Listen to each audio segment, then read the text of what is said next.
Student, listen to me carefully. Today I will teach you arithmetic progression in lesson 5 of CBSE board NCERT book. Arithmetic progression. What is arithmetic progression? Arithmetic progression क्या है? इसमें एक terms होता है, fix term होता है, उसमें एक निश्चित टर्म हम ऐड करते चले जाते हैं और एक नया नया टर्म मिलता चला जाता है। इस तरह से एक सीरीज़ हमको मिलती है, उस सीरीज़ को हम अरिथमेटिक प्रोग्रेशन कहते हैं। जैसे एग्जांपल के लिए हमारा जो नंबर सिस्टम है, नेचुरल नंबर्स, उसमें से अगर हम लेते हैं तो जैसे 1, 1, 2, 3 एंड सो ऑन, ये देखिए अरिथमेटिक प्रोग्रेशन में है ये सीरीज़, क्योंकि इसमें देखिए इसको हम कहते हैं फर्स्ट टर्म, इसको कहते हैं सेकेंड टर्म, ये third term and so on. अगर 2 में से 1 को माइनस करेंगे तो 1 होगा, ऐसे ही 3 में से 2 को माइनस करेंगे 1 होगा। यानी एक फिक्स नंबर हम हर एक नंबर्स में ऐड करते हुए चले जाते हैं, तो इस तरह से एक सीरीज़ हमको मिलती है, उसको हम कहते हैं अरिथमेटिक प्रोग्रेशन। अब इसका जनरल टर्म हम क्या होता है ये देख लें। General term, general form of arithmetic progression. General form of arithmetic progression में जैसे अगर हम पहला टर्म a ले लें, दूसरा टर्म a प्लस डी, तीसरा टर्म a प्लस 2d, चौथा टर्म a प्लस 3d और fifth term a plus 4d and so on. इस तरह से a plus n minus 1d, इस तरह से हमको एक फॉर्म, एक जनरल फॉर्म मिल जाता है अरिथमेटिक प्रोग्रेशन का, जहाँ पर a को हम कहते हैं first term of AP, d को कहते हैं common difference of AP, n को कहते हैं number of terms of AP और a plus n minus 1 into D ये nth टर्म ऑफ AP होता है। बात समझ में आई कि नहीं? नेक्स्ट, अब इसको हम चाहें तो इस तरह से डिफाइन कर लें, where a is first term of AP, first term of AP, d is common difference and n is number of terms of AP। तो ये था ADN की को हम क्या क्या कहते हैं, ये क्लियर हो जाएगा इस तरह से। अब अगर हमको मान लीजिए ये चेक करना है कि कोई सीरीज़ AP में है कि नहीं है, तो उसके लिए हम क्या करेंगे, देखिए, टू फाइंड या to check any series in form of AP और नॉट, ये बहुत सिंपल है। इसको चेक करने के लिए हम D1 D2 दो कॉमन डिफरेंस निकालते हैं। D1 को निकालने के लिए हम कहते हैं second term minus first term, second term minus first term. जैसे हम इसी जनरल फॉर्म को ही अगर ले लें, इसी को हम चेक करें कि ये जनरल फॉर्म हमारा AP में है कि नहीं है, तो इसके लिए हम सेकेंड फॉर्म में से फर्स्ट फॉर्म को पहले माइनस करेंगे।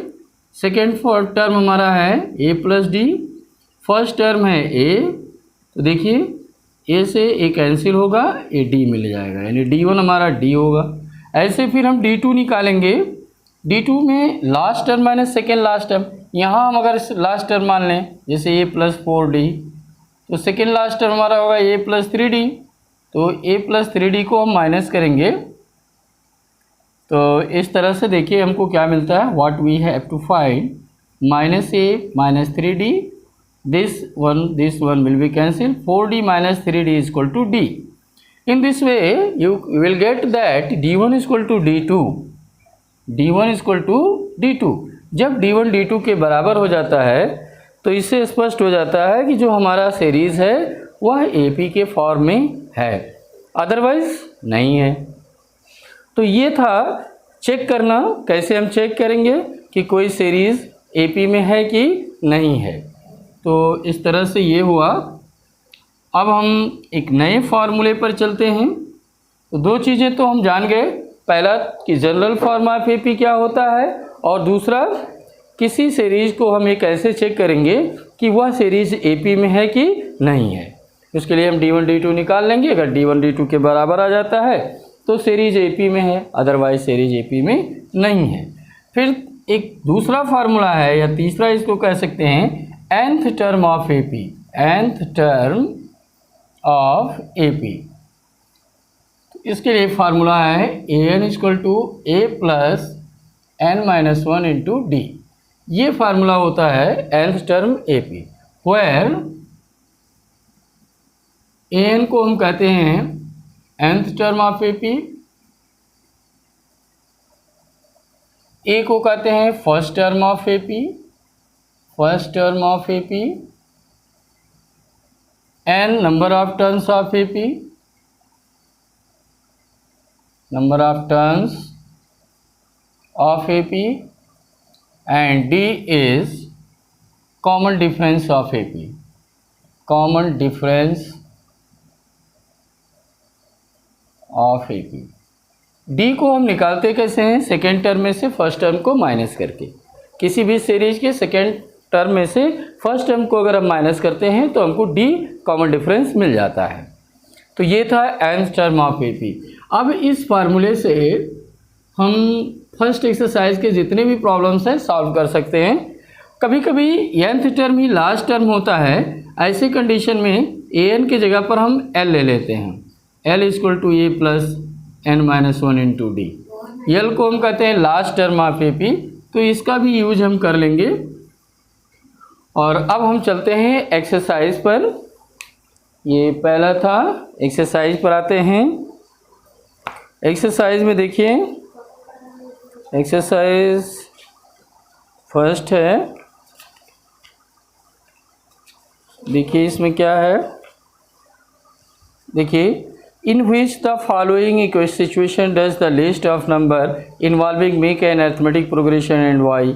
ये बताना है कि जो सिचुएशन है इससे अरिथमेटिक प्रोग्रेशन बन रहा है कि नहीं बन रहा है। जैसे पहला क्वेश्चन है, the taxi fare after each, the taxi fare after each kilometer when the fare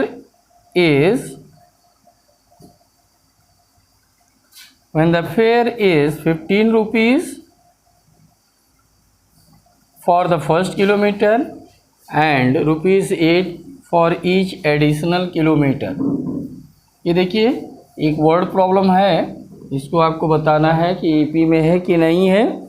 तो पहले किलोमीटर का 15 रुपया किराया है और फिर हर एक किलोमीटर का 8-8 रुपया किराया है। ऐसे हर एक किलोमीटर का 8-8 रुपया किराया है। तो इससे बनने वाला जो सीरीज होगा वो एपी में होगा कि नहीं होगा, ये हमको बताना है। तो पहले किलोमीटर का 15, दूसरे किलोमीटर का 15 और 8, 15, 5, 20, 3, 23, फिर 23, 8, 24, 25, 26, 27, 28, 29, 30, 31 और इस तरह से एक सीरीज बनेगा जिसको हमें बताना है कि ये एपी में है कि नहीं। तो देखिए D1 निकालेंगे, 23 माइनस 15, ये 8 होगा। ऐसे ही D2 निकालेंगे, 31 माइनस 23, यह भी 8 होगा। तो सिंस D1 और D2 बराबर है, hence given series in form of AP, given series in form of AP. ये सीरीज हमारा जो है वो एपी के फॉर्म में है। अब देखिए इससे रिलेटेड इसमें 2-3 क्वेश्चन और हैं। अगर आपको कोई प्रॉब्लम होती है तो कमेंट बॉक्स में आप कमेंट करिएगा, मैं उस क्वेश्चन को भी सॉल्व करके बता दूंगा। सेकेंड क्वेश्चन है, right the first 4 term of AP when the first term A and common difference D has given. इससे पहला क्वेश्चन हम बता रहे हैं आपको, ए की वैल्यू 10 है और डी की वैल्यू भी 10 है। अब इसको में हमें फर्स्ट 4 टर्म ऑफ एपी निकालना है। तो फर्स्ट 4 टर्म हम जैसा कि जनरल फॉर्म जानते हैं, पहला टर्म ए होगा, दूसरा टर्म ए प्लस डी, तीसरा टर्म ए प्लस 2d और चौथा टर्म ए प्लस 3d होगा। तो इस तरह से फर्स्ट 4 टर्म निकालेंगे। तो फर्स्ट टर्म हमारा हो गया 10, second term A plus D means 10 plus 2 into 10 यानी 30 होगा। थर्ड टर्म क्या होगा? थर्ड टर्म हो जाएगा 10 प्लस 3d यानी 40 और फोर्थ टर्म 10 प्लस ए प्लस डी 10 10 20, ए प्लस 2d थर्ड टर्म 30, और फोर्थ टर्म हमारा ए प्लस 3d होगा 40। तो इस तरह से 10 20 30 40 ये हमारे फर्स्ट 4 टर्म्स ऑफ एपी हुए। अब इसमें 4 पार्ट्स हैं, इसके चारों पार्ट्स आप लगाएंगे, 5 पार्ट्स हैं, इसके पांचों पार्ट्स आप लगाएंगे। अगर किसी क्वेश्चन में कोई प्रॉब्लम आती है तो कमेंट बॉक्स में आप कमेंट करके पूछ सकते हैं, मैं कल आपको नेक्स्ट क्वेश्चन फिर से बता दूंगा। Now come on in question number 3।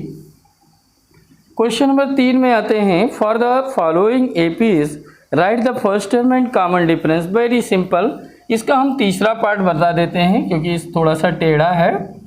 तो ये तीसरा पार्ट है 1/3, 5/3, 9/3, 13/3 एंड सो ऑन, इस तरह से दिया हुआ है। तो इसमें ज़रा ध्यान दें, पहला टर्म है ये 1/3 और इसका कॉमन डिफरेंस है 5/3 माइनस 1/3। तो कॉमन डिफरेंस निकाल लेंगे, 5 - 1 यानी 4/3। तो यही दो चीज़ आपको निकालना था, फर्स्ट टर्म और कॉमन डिफरेंस। तो ये मिल गया हमको। और इस पर रिलेटेड है, इसमें आपको देखिए 4 क्वेश्चन इसमें भी है। जिस क्वेश्चन में कोई प्रॉब्लम आती है उसको कमेंट बॉक्स में कमेंट करके आप पूछ सकते हैं, नेक्स्ट डे में उसको आपको बता दूंगा। क्वेश्चन नंबर 4 में आते हैं, which are the following are APs, if they are an AP find the common difference and write 3 more terms. ये देखिए कह रहा है कि कौन सा टर्म एपी में है ये फाइंड करिए और उसके बाद कॉमन डिफरेंस निकाल करके इसके आगे 3 मोर टर्म भी निकालिए। तो पहले हम ये चेक करेंगे कि एपी में है कि नहीं है। तो एपी में चेक करने के लिए हम क्या करेंगे, सेकेंड टर्म में से फर्स्ट टर्म को निकालेंगे, यानी D1 निकाल लेंगे, फिर D2, last term minus second last term, इस तरह से 8 हो जाएगा। अब चूँकि D1 और D2 बराबर नहीं है, does not equal to D2, hence it is not in form of AP. It is not in form of AP. ये AP में नहीं है। अब जब ये AP में नहीं है तो 3 मोर टर्म निकालने की ज़रूरत हमको नहीं है। बस समझ आई। ऐसे ही नेक्स्ट क्वेश्चन में आते हैं, जो भी थोड़ा सा देखिए कठिन लगता हो। ये 6 पार्ट हम बता दे रहे हैं इसका। ये 6 पार्ट है, 0.2, 0.22, 0.222, 0.22222 एंड सो ऑन, इस तरह से टर्म्स दिए हुए हैं। तो देखिए हमको चेक करना है कि एपी में है कि नहीं है। तो पहले 0.22 में से 0.20 माइनस करेंगे, तो 2 - 0 2 होगा, 2 2 0 यानी 0.02 D1 आएगा। ऐसे D2 निकालेंगे, लास्ट टर्म 0.222 4 टाइम, फिर 0.222 3 टाइम, 1 0 आप एक्सटेंड कर सकते हैं। तो देखिए क्या आएगा, 2 - 0 2, बाकी 0 3 बार। तो इस तरह से हम देखेंगे D1 D2 बराबर नहीं आ रहा है, does not equal to D2, तो ये भी AP में नहीं है। It is not in form of AP, it is not in form of AP, यह भी AP में नहीं है।